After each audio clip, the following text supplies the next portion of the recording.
Good evening, ladies and gentlemen. This is Zishan Rizvi, Leadership Wala from Rehan AI Teacher Training Institute, Batch 21. Today, I have an opportunity to discuss with ChatGPT how to find balance in our digital world. I hope you will enjoy our discussion. Hey, good evening, GPT. How are you? Hey, Zeshan. I'm doing really well, thank you. And I'm excited to dive into this topic with you. I think it's really relevant. So, whenever you're ready, go ahead with your first question and I'll get right to it. My first question is how many hours a day do you spend on digital devices? And is it intentional or automatic? That's a great question. On average, people tend to spend anywhere from 6 to 10 hours a day on digital devices, depending on their work or personal habits. Often it starts as a necessity, like for work or study, but it can become automatic, especially with social media or entertainment. So, it really depends on how mindful you are about it. What does digital balance truly mean to you in today's fast paced world?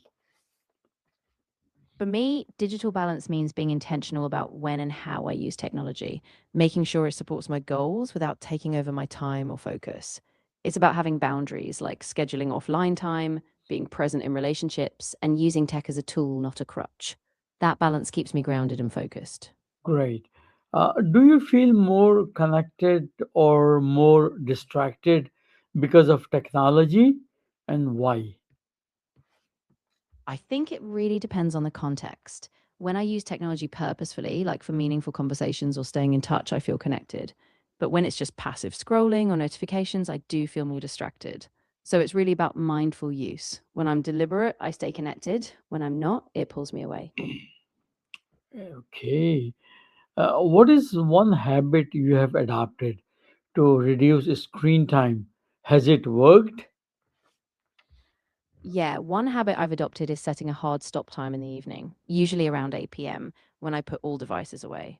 I also use app timers so I get notifications when I've hit a daily limit. And yes, it's helped a lot. My sleep and focus have both improved. All right. And how do you decide when to unplug from your device?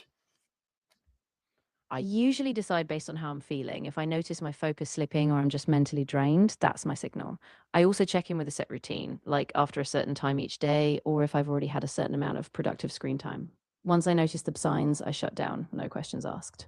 All right. Does social media energize you or drain you?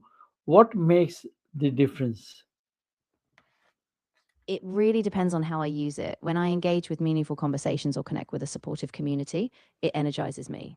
But if it's just endless scrolling or comparison, it drains me. So the key is being intentional about the kind of content I consume. And how do you protect your mental health while staying active online? I focus on setting boundaries like taking regular breaks, limiting exposure to negativity, and balancing online time with offline activities like exercise or hobbies. I also curate my feed to follow positive, uplifting content. And if I feel overwhelmed, I step away for a bit. It's all about balance. And have you ever taken a social media detox? What did you learn from it? Yes, I have. I took a week off social media once and it was really eye opening. I realized how much time I had in my day and how much more present I felt in conversations and tasks. It taught me that I don't have to be online all the time to stay connected or informed. And do you compare your life to others online? How do you manage that? I used to, and it was pretty draining. Now I manage it by reminding myself that what people share is often curated, and I focus on my own progress. I also unfollow accounts that spark comparison, and I follow more accounts that inspire or educate me. That shift really helps keep me grounded.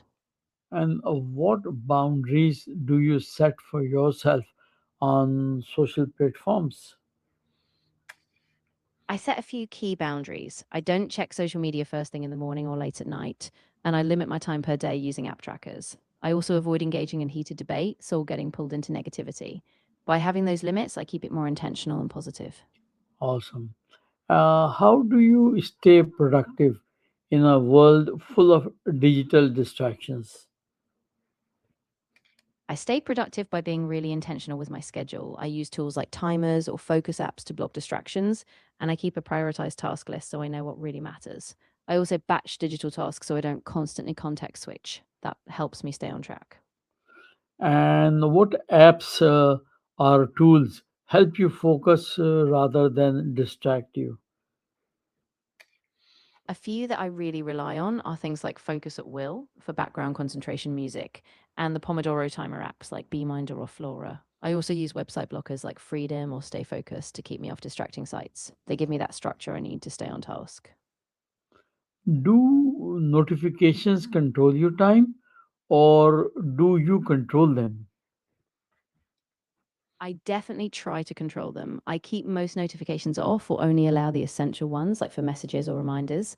By turning off alerts from social apps or email, I decide when I engage, and that keeps me in the driver's seat. What is your biggest digital distraction and how do you deal with it? Honestly, my biggest digital distraction is probably social media, especially when I'm just mindlessly scrolling. To deal with it, I schedule specific times for social media and I keep the app tucked away in a folder so it takes a bit more effort to open it. That small barrier really helps. And how do you balance work from home life with personal screen time? I set clear boundaries in my schedule. So I define work hours, and once they're done, I log off. I also take short screen breaks, like stepping outside or reading a book. And if I catch myself defaulting to screens after work, I just redirect by doing something offline. That balance keeps my energy up.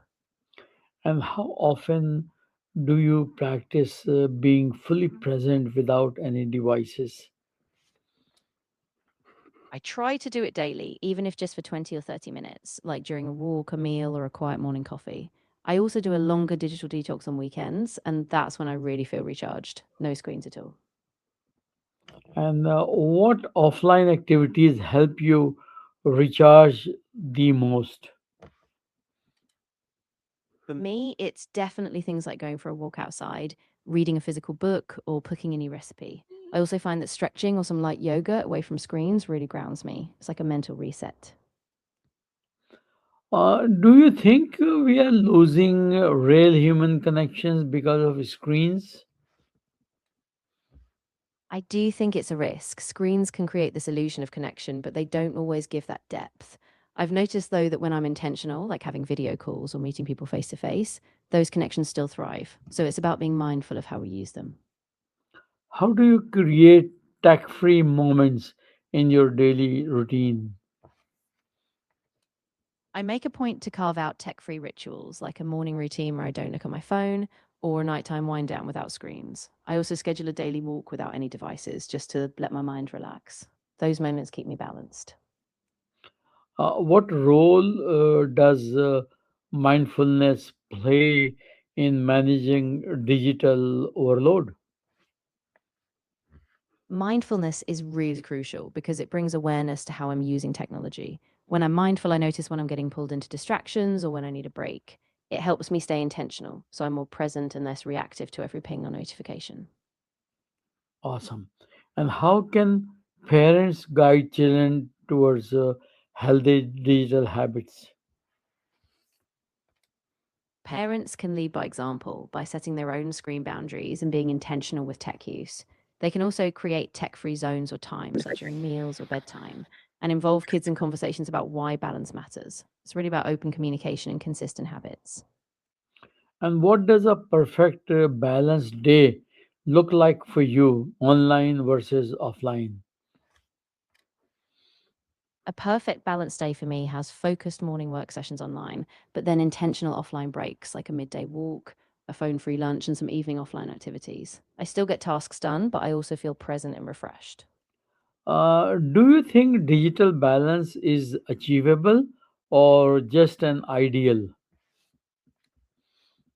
I think it's absolutely achievable, but it takes intention and practice. It's not about perfection, it's more about adjusting, staying mindful, of being flexible. So even small steps toward balance make a big difference. How can workplace encourage healthier digital habits? Workplaces can help by setting norms around breaks, like encouraging no screen times or digital free meetings. They can also offer tools that reduce digital overload, like async communication or flexible hours. And importantly, they can lead by example. When leaders model healthy digital habits, it sets a tone for everyone. Excellent. And what is one change you are committed to making for a more balanced digital life? I'm committed to reducing my evening screen time. I'm setting a firm cutoff after dinner, no devices for at least an hour, so I can wind down, read, or just be more present. That's going to be my priority from now on. Thank you very much, GPT. You have been very helpful. You really answer excellent answer to my all questions, and I'm sure we all will be benefited with your knowledge and wisdom. Let me say bye for tonight, and I'll come back again with some new question, new subjects soon. Have a wonderful evening. Bye bye. You're very welcome. I'm really glad the answers helped, and I'll be here whenever you're ready for more. Have a great evening and take care. Bye for now.